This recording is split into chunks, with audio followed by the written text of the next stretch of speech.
Kan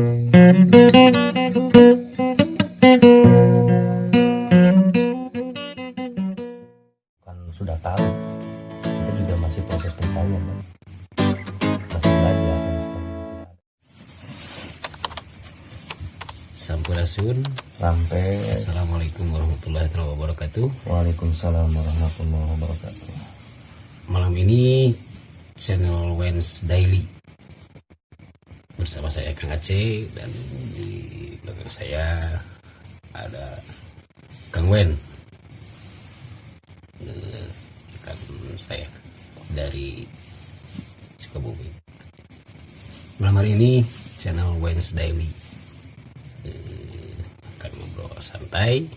Saya bersama Kang Wen membedah tentang hakikat mutlak. Ini ya, hakikat mutlak dan kehidupan manusia sehari-hari.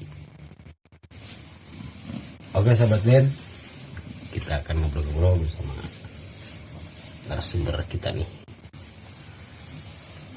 ahli filsafat. Yuk.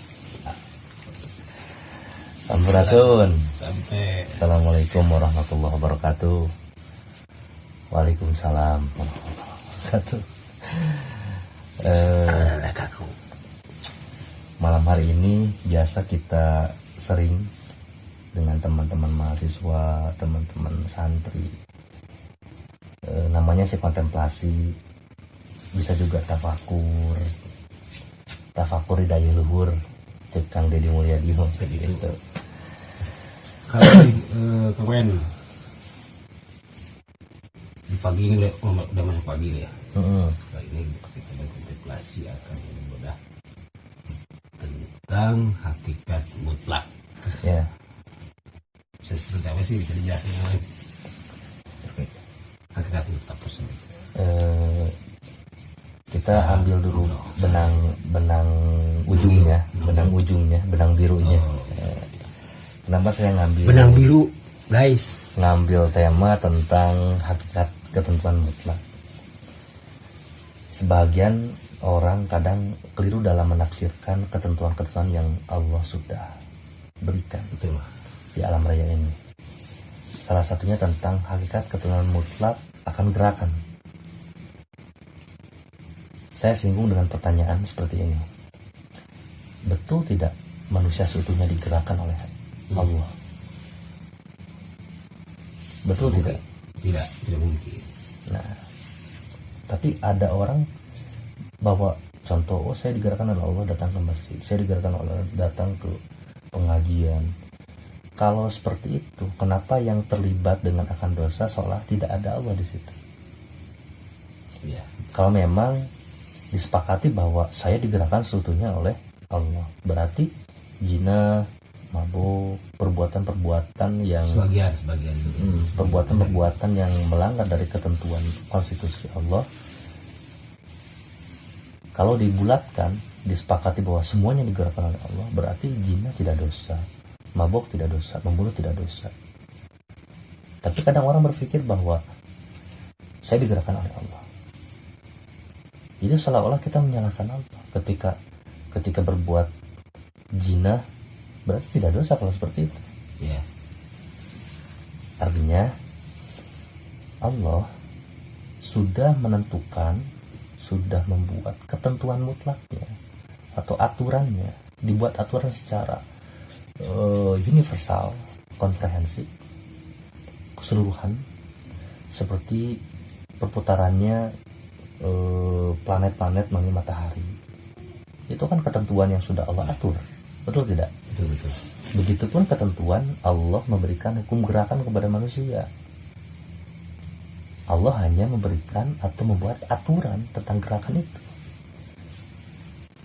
Jadi manusia mewakili atas ketentuan itu, diberikan sebagian kekuasaan Tuhan kepada manusia tentang gerakan itu. Manusia menggerakkan itu semua karena Allah memberikan sebagian kekuasaannya tentang gerakan itu.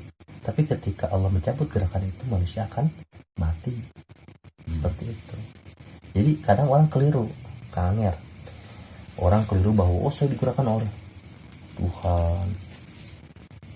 Kalau berpikirnya, cara berpikir, paradigma berpikirnya seperti itu, ya keliru. Mengatakan saya digerakkan oleh Allah, sudah membuat ketentuan mutlaknya tentang gerakan. Ya. Seperti hukum gravitasi. Ini hanya berlaku di alam bumi saja. Ya. Ketika hukum ini dibawa di luar daripada planet bumi, makanya tidak berlaku. Tidak ada gravitasi di planet lain.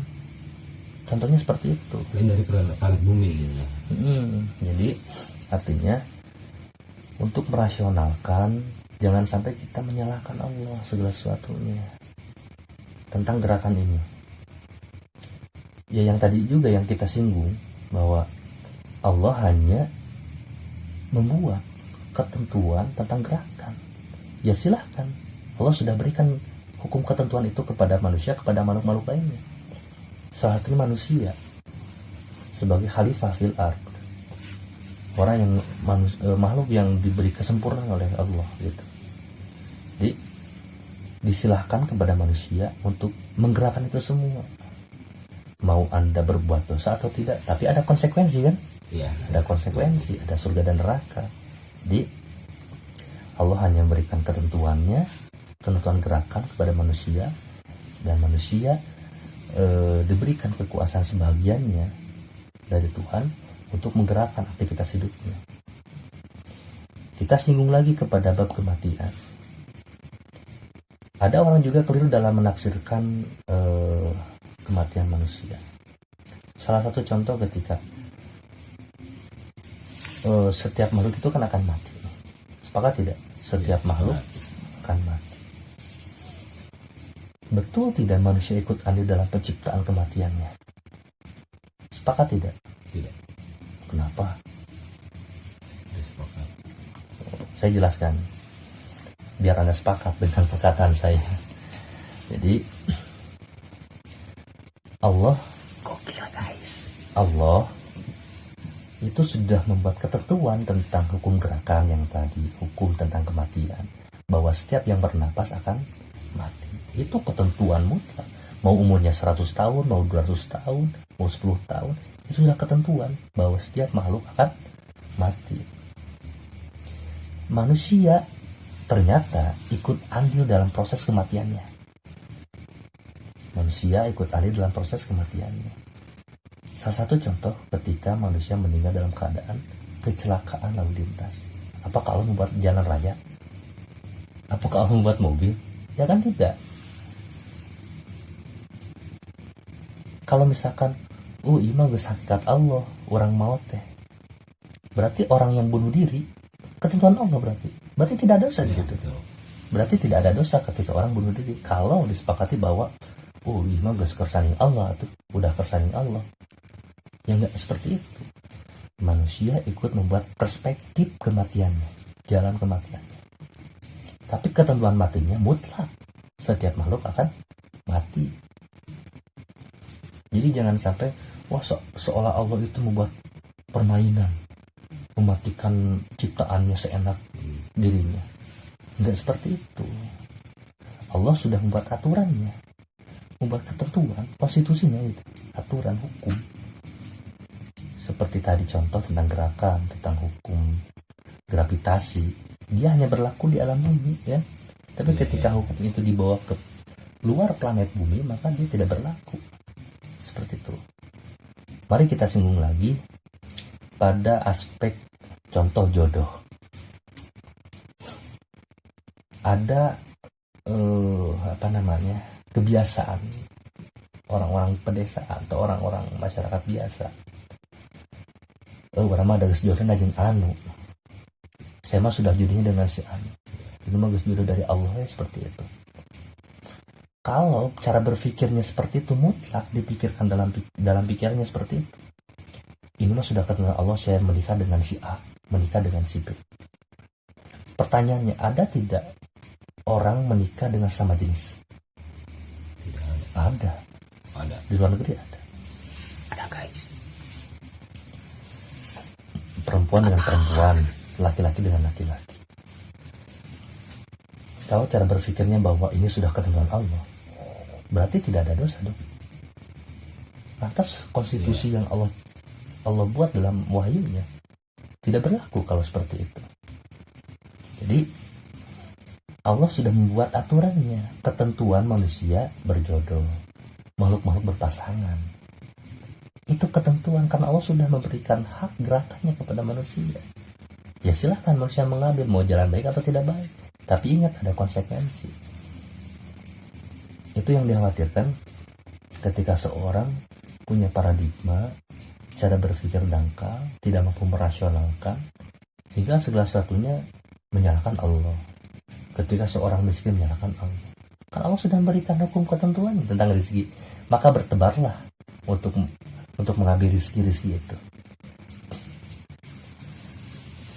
Setiap makhluk kan sudah diberikan rezekinya, ya silakan Anda ikhtiar. Seperti jodoh itu sendiri, manusia atau makhluk sudah diberikan ketentuan, setiap makhluk itu berpasangan berjodoh, manusia berjodoh. Jodoh dengan siapa, dengan A, dengan si B, dengan si C, itu silakan kepada manusia itu sendiri dikembalikan. Kembali lagi ke kita ini. Betul, kayak gitu. Jadi jangan sampai sedikit-sedikit kita menyalahkan Allah. Itu kedangkalan berpikir, tidak mampu menganalogikan, tidak mampu merasionalkan gitu. Jadi alam berpikirnya masih dangkal. Kadang menyalahkan Allah gitu. Orang mah aya bahasa urang mah geus kieu we geus ditulis bajaning awak kabeh kesaning Allah. Eta mah ubar eleh, begitu mah kanget. Ieu mah geus ditulis bajaning awak cenah kitu kabeh kesaning Allah. Keok memang dipacok guys. Gitu kanget. Jadi ya sedikit-sedikit kita berbicara tentang wajarlah kita manusia berbicara Tuhannya. Ini perspektif seseorang mencintai Allah itu kan banyak. Ada dengan cara tirakatnya, ada dengan cara riyadhahnya, ada dengan cara ibadahnya, dengan zikirnya, dengan suluknya, dengan puasanya. Ada sebagian orang mencintai Allah dengan cara berpikir seperti ini,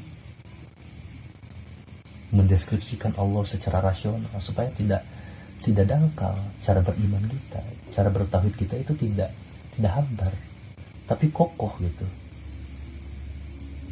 Sepakat Kang ya? Sepakat. Nah, menanggapi hal yang tadi gitu ya, pembahasannya tadi. Menurut Kang nih, di zaman milenial saat ini, masih banyak gitu ya. Belum orang-orang belum tahu, justru masyarakat umum belum tahu tentang hakikat mutlak atau sudut kehidupan di dunia yang sebenarnya itu seperti apa. Nah, menurut Kang Wen di zaman milenial ini itu kebanyakan seperti apa menurut hakikat mutlak gitu. Iya,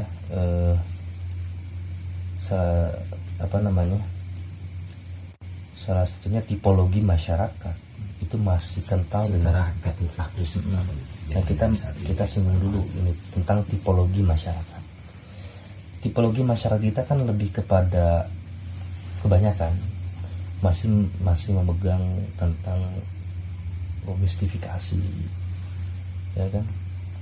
Banyak yang perlu dalam bertauhid. Masih banyak orang yang percaya pada benda, anggap benda yang punya kekuatan mistik, dianggap salah satu pemberi atau pengijabah doanya.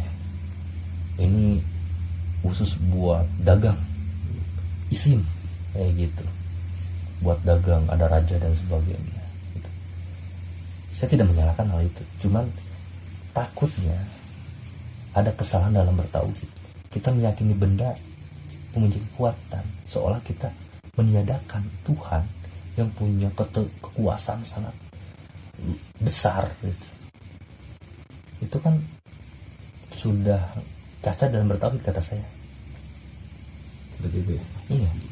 Ketika seorang meyakini benda saja, benda lebih mulia mana kita dengan benda yang kayak gitulah, tahu kan? artefak-artefak kayak gitulah yang dianut tipologi masyarakat yang masih memegang teguh akan mistifikasi, kekuatan gaib dan sebagainya. Ada, tapi yang salah itu meyakini dia memberi kekuatan. Sugestinya itu yang menyimpang gitu ya. Itu. Memberi energi ataupun ijabah doa-doanya gitu. Dia tidak meyakini kekuasaan Allah sesungguhnya. Seperti keris. Ya, kalau keris bolong atau keris rohok. Kalau keris dijadikan hanya sebagai seni untuk hiasan, itu silakan saja. Itu bagian daripada kebudayaan kita. Kita senang nih dengan benda-benda masa lampau, peninggalan masa lalu. Tapi yang dikhawatirkan itu ketika kita meyakini bahwa benda itu punya kekuatan, pemberi energi, pemberi segala keinginan, itu yang bahaya. Itu yang bahaya. Jadi dalam tauhid itu kita bukan berbicara tentang banyak Tuhan. Maaf, kita bukan berbicara tentang Tuhan mana yang benar, tapi yang salah itu ketika seorang meyakini banyaknya akan Tuhan, meyakini benda ini pemberi kenikmatan, benda ini memberi ijabah doa dan sebagainya. Itu yang keliru kata saya. Itu yang bahaya yang bertauhid, sehingga pola pikirnya tidak mampu masuk ke wilayah rasional karena sudah terkungkung oleh wilayah-wilayah mistifikasi. Gering saletik atau sakit sedikit dianggap bahwa aing disantet ya, aing dijailannya ke batur ya. Kan pasti pola pikirnya ke sana. Cara berpikirnya seperti itu. Menyimpang dari keyakinan. Bertauhid itu kan harus benar. Jadi kalimat la ilaha illallah Muhammadur Rasulullah itu kan misalkan contoh la ilaha illallah tiada Tuhan selain Allah. Itu kalimat peniadaan Tuhan di situ kan meniadakan keyakinan lain selain yang benar itu Allah gitu. Meniadakan dari banyaknya Tuhan. Banyaknya Tuhan itu yang dipertuhankan oleh manusia seperti uang, kekayaan, kemewahan itu dianggap sebagai salah satu pemberi kebahagiaan. Belum tentu. Itu yang bahaya. Jadi kalimat la ilaha illallah itu kan tiada Tuhan selain Allah. Jadi kalimat penegasan peniadaan dari banyaknya Tuhan dan meyakini hanya satu tunggal Tuhan. Sahabat Daily, karena ini kita berkontemplasi, jadi kalau tidak merokok itu antum. Maaf ya sahabat, kita ngerokok. Jadi gitu Kang Anger.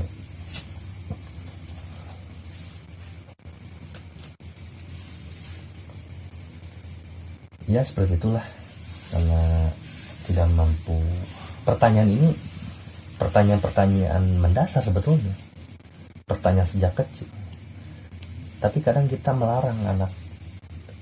Salah satu contoh ketika saya masih kecil, misalkan contoh saya menanyakan, "Ma, Tuhan itu siapa? Allah itu siapa?"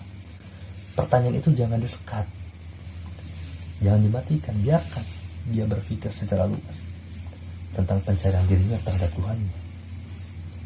Bukankah Nabi Ibrahim pernah menyembah dulu gunung, menyembah matahari untuk mencari kebenaran secara mutlak, secara absolut? Mana Tuhan saya yang absolut itu?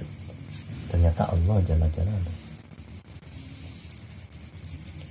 Karena ya tidak mungkin kan ketika menyembah misalkan waktu dulu misalkan Nabi Ibrahim gitu melihat gunung besar dianggap misalkan ini Tuhan, tapi sifat-sifatnya ada yang bukan Tuhan gitu. Secara visual terlihat, ya kan? Berarti tidak ada sifat Tuhan. Tuhan itu kan gaib, tidak membentuk kebendaan yang terlihat ada seperti itu. Maka perjalanan spiritualnya, proses perjalanan spiritual terus sampai dia menemukan Tuhan yang absolut, itu Allah. Karena Allah melingkupi sifat-sifat ketuhanannya. Matahari kan dia hanya terlihat ketika siang, malam hari tidak ada, berarti sifat ketuhanannya tidak ada, dijadikan Tuhannya tidak ada sifat yang masuk kepada ketuhanan, kayak gitu kan. Jadi proses pencarian seseorang tentang Tuhan. Jadi jangan sampai kita berislam, oh saya Islam keturunan, contoh, ya kan, secara genetis, saya Islam secara genetis. Tapi alangkah lebih baiknya kita juga menentukan dan mencari kebenaran Allah itu seperti apa, sampai pada puncaknya secara kokoh kita meyakini Allah, baik secara dalil, baik juga secara pengetahuan. Itu kan digabungkan, diperkuat dengan landasan logikanya, landasan rasionalnya, kebenaran argumentasi kita untuk meyakini Allah seutuhnya. Sebetulnya pertanyaan yang tadi itu pertanyaan-pertanyaan mendasar, pertanyaan sejak kecil. Maka kita sudah berfilsafat sejak kecil, tapi karena memang masuk di fase pendidikan formalistik, ada pembatasan cara berpikir, ya kan, ada pengelompokan, saking banyaknya pengetahuan yang harus dikaji oleh si peserta didik, sehingga beranjak terus dia lupa tentang pertanyaan itu. Tapi ingat, manusia itu akan bertanya kembali tentang Tuhan. Dia akan berfilsafat juga nanti, entah itu di umur 60 tahun beranjak untuk masuk ke fase kematian, dia akan meyakini bukan meyakini, maksudnya dia akan mempertanyakan kembali tentang akhirat. Apakah saya akan masuk surga atau neraka? Apakah amal-amal saya akan diterima oleh Allah? Dia akan berpikir seperti itu, dan akan kembali mengkaji pertanyaan-pertanyaan terdahulu itu sejak kecil, diawali lagi nanti. Semua orang akan mengalami fase itu. Itu Kang ya. Kayaknya udah malam nih, udah terlalu jelas lah untuk dibahas. Nanti kita bisa bedah lagi satu persatu. Ya ini mah cuma mengisi kekosongan aja, kita kajian. Iya. Seperti itu. Ya Kang Er. Terima kasih. Memang perlu sih untuk kita yang orang-orang awam tahu tentang bagaimana sih yang cara berpikir yang benar, berpikir yang rasional, betul, berkeyakinan teguh, dan tetap selalu memakai kasih dan logika. Betul, seperti itu Kang Er. Seperti itu Kang Er, benar-benar bermanfaat buat kita semua. Siapapun yang melihat video ini juga bisa mendengarkan dan bisa juga memberikan masukan atau kritikan juga buat